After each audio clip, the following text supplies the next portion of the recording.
Dear student, आज का topic है single phase SCR half wave rectifier with R and RL load. जैसा कि हम जानते हैं कि रेक्टिफायर वो डिवाइस होती है जो एसी पावर को डीसी पावर में कन्वर्ट करते हैं with the help of diode. पर यहाँ पर जो आउटपुट डीसी पावर आती है वो फिक्स्ड डीसी होती है, उसे हम कंट्रोल नहीं कर सकते, वो वेरिएबल नहीं होती।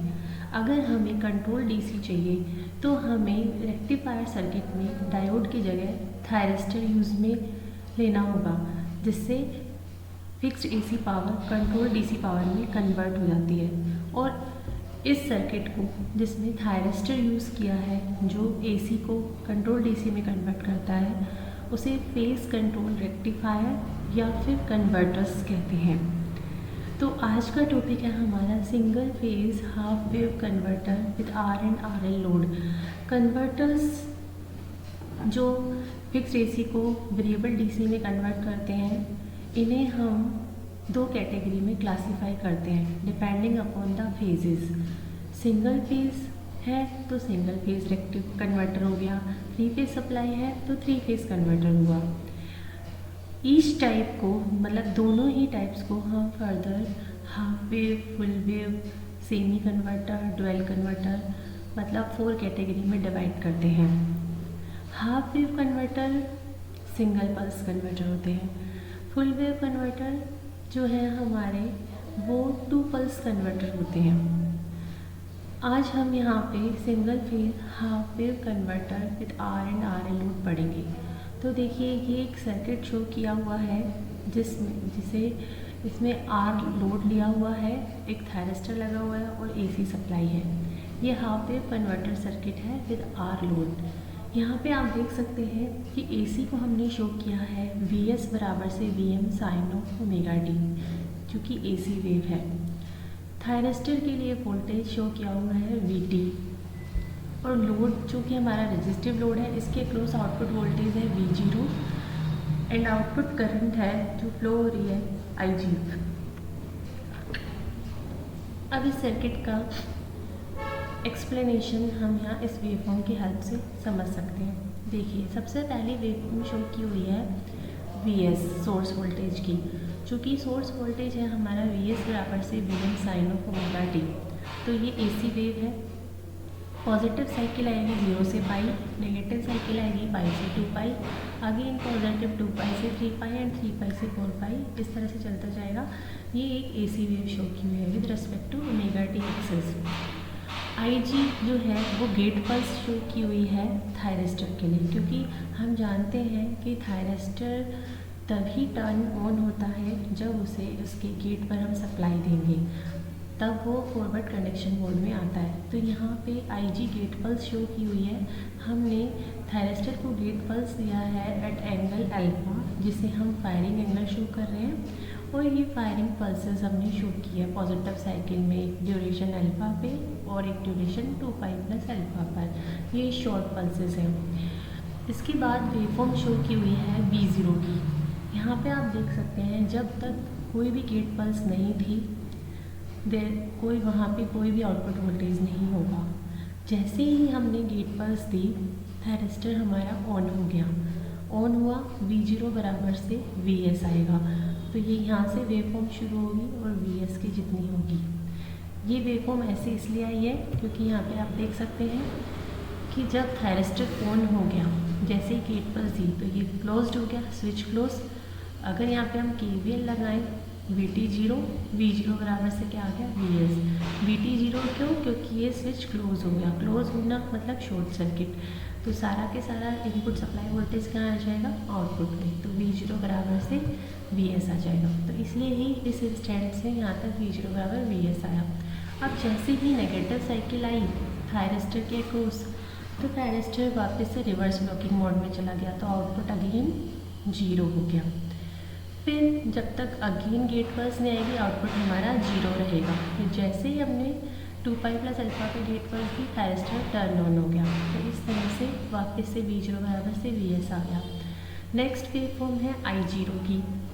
I0 की वेवफॉर्म भी V0 के सेम ही है, बट मैग्नीट्यूड में थोड़ा सा कम है, क्योंकि I0 जो मैक्सिमम मैग्नीट्यूड है वो है Vm डिवाइडेड बाय R, क्योंकि रेजिस्टिव लोड है तो करंट क्या होगी V0 डिवाइडेड बाय R। तो सिर्फ मैग्नीट्यूड में थोड़ा सा वेव शेप कम है, अदरवाइज एंगल हमारे सेम है। क्यों? क्योंकि रेजिस्टिव लोड है यहाँ पे। प्योर रेजिस्टिव लोड के केस में there is no phase difference between output voltage and output current, क्योंकि प्योर रेजिस्टिव लोड के लिए पावर फैक्टर यूनिटी होता है। पावर फैक्टर यूनिटी का मतलब cos फाई बराबर से 1, cos फाई बराबर 1 का मतलब हुआ फाई बराबर से 0 डिग्री।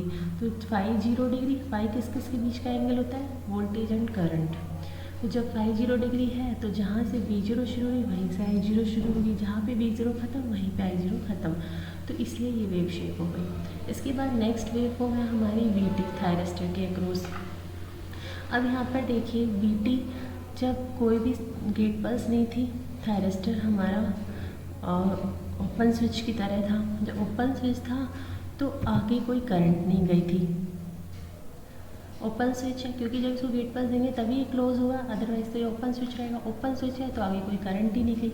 जब करंट नहीं गई आगे तो I0 0, I0 0 तो V0 बराबर से V0।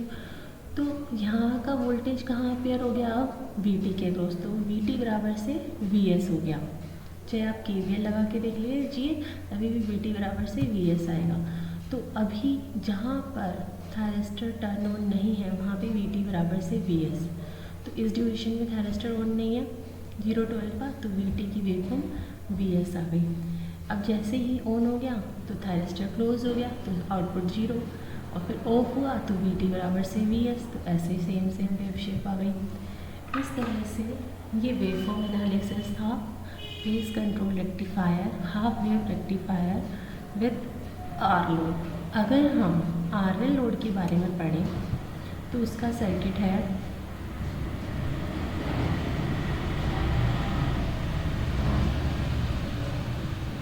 देखिए ये है single phase half wave converter with RL load. यहाँ पर लोड के लिए रेजिस्टिव प्लस इंडक्टिव लोड लिया हुआ है सीरीज में RL लोड।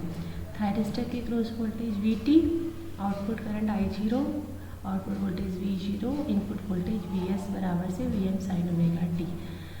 अब यहाँ पे थायरिस्टर वेवफॉर्म एनालिसिस के बारे में करें हम स्टडी, तो सबसे पहले वेवफॉर्म VS की ही है, तो VS बराबर से Vm sin ओमेगा t। तो हमने इस तरह से वेवफॉर्म ड्रॉ कर दी, राइट।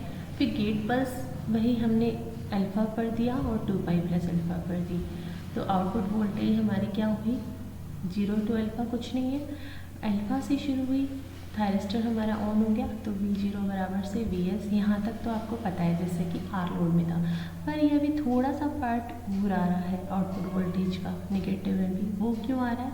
वो आ रहा है हमारा इंडक्टिव लोड की वजह से, क्योंकि हमारे यहाँ पे क्या लगा हुआ है इंडक्टिव लोड।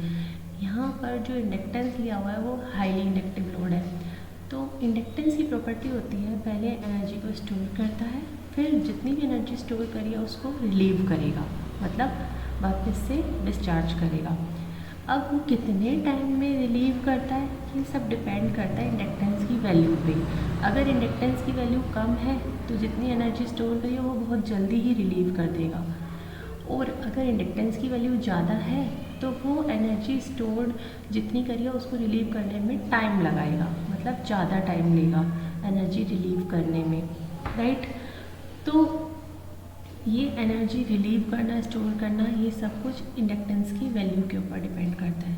अब यहाँ पर देखें हम वेवफॉर्म में, तो अभी कहने का मतलब है कि एनर्जी अभी इंडक्टेंस से रिलीव नहीं करी थी। चाहे आप यहाँ पे I0 की वेवफॉर्म में देख लीजिए, अल्फा पर गेट पास दी, करंट अब हमारी इंक्रीज़ हो रही है क्योंकि इंडक्टेंस चार्ज हो रहा है। तो यहाँ तक हमारा इंडक्टेंस चार्ज हुआ, उसके बाद उसने एनर्जी रिलीव करना शुरू करी। तो वो उसने एनर्जी रिलीव करने में पाई पर नहीं करी, पाई से थोड़ा सा और टाइम ले लिया, थोड़ा सा और ज़्यादा टाइम हुआ इसका क्योंकि इंडक्टेंस की वैल्यू ज़्यादा है। यहाँ पर आपकी पूरी तरह से इसकी एनर्जी रिलीव हो गई है, करंट 0 हो गई है। इस एंगल को हम कहते हैं बीटा, एक्सटिंक्शन एंगल। एक्सटिंक्शन मतलब मतलब यहाँ पे करंट फाइनली एक्सटिंग्विश हो गई है, करंट की वैल्यू 0 हो गई है। अब वेव शेप ऐसी इसलिए आ रही है क्योंकि इंडक्टेंस के केस में क्या होता है, करंट एक्सपोनेंशियली इंक्रीज़ होती है और फिर एक्सपोनेंशियली डिक्रीज़ होती है। तो यहाँ पर जाके फाइनली करंट हमारी 0 हो गई है। तो जब तक करंट है सर्किट में तब तक आउटपुट वोल्टेज आ रहा है हमारा। तो मतलब अभी इंडक्टेंस चार्ज रिलीव होने में टाइम लगा, इसलिए यहाँ पर आउटपुट वोल्टेज की वेवफॉर्म भी बीटा तक आ रही है। और बीटा तक कैसे है, वो नेगेटिव पोर्शन है थोड़ा सा यहाँ तक, तो इसलिए V0 की वेवफॉर्म इस तरह से आई है। फिर इसके बाद जब करंट फाइनली एक्सटिंग्विश हो गई है तो आउटपुट वोल्टेज भी 0 हो गया और अभी कोई गेट पल्स नहीं है, रिवर्स ब्लॉकिंग मोड में चला गया थायरिस्टर, तो of. Again forward blocking mode में 2π + अल्फा पर आया, तो इधर से फिर वापस हमारे आउटपुट वोल्टेज कहाँ तक आएगी, 3π के बाद तक, एंगल बीटा तक। तो इस तरह से ये V0 और I0 की वेवफॉर्म है। नेक्स्ट है हमारी VT। तो VT की वेवफॉर्म वहाँ होगी जहाँ पे आउटपुट वोल्टेज नहीं है, तो बाकी वेवफॉर्म VS जैसी होगी। तो यहाँ पे आउटपुट वोल्टेज नहीं है तो VT बराबर से VS आ गया। उसके बाद आउटपुट वोल्टेज यहाँ तक है बीटा तक, तो VT यहाँ तक 0 हो गया। उसके बाद बीटा से 2π + अल्फा तक VT आ जाएगा, फिर उसके बाद VS आ गया, V0 आ गया, तो आउटपुट अगेन VT अगेन 0 हो गया। तो इस तरह से ये वेवफॉर्म एनालिसिस था। तो ये है single phase half wave rectifier with R and RL load. Thank you.